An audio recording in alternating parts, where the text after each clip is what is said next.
আজকে আসার পথে শুনলাম কক্সবাজারে প্রধানমন্ত্রী তার বক্তব্যে বলছেন বিরোধী দল নাকি বাজেটে, জাতীয় বাজেটে মদের দাম এবং বিড়ির দাম বৃদ্ধি করে মদের উপর, বিড়ি সিগারেটের উপর অতিরিক্ত কর আরোপ করার নাকি বিরোধী দল অসন্তুষ্ট হয়েছে।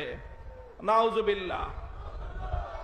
আমরা পরিষ্কার ভাষায় বলি, প্রধানমন্ত্রী আপনার মুখে এই ধরনের পাতলামি মোনাকা মার্কা বক্তব্য মানায় না।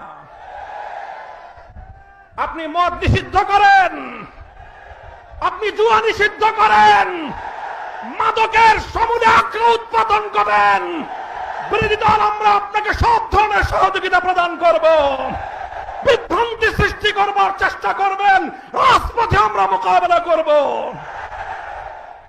আপনি এভাবে একের পর এক বিভ্রান্তি তৈরি করছেন। আপনি বলছেন জুলাই সনদ অক্ষরে অক্ষরে বাস্তবায়ন করবেন। আপনি জুলাই সনদকে বাস্তবায়ন করবেন না, আপনারা আপনাদের নোট অফ ডিসেন্ট বাস্তবায়নের মাধ্যমে একদলীয় বাকশালী শাসন কায়েম করবার চেষ্টা করেন।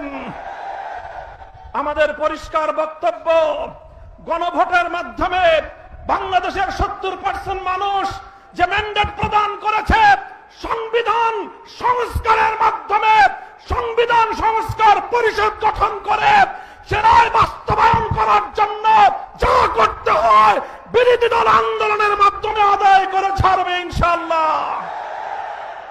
সংগ্রামী সাথী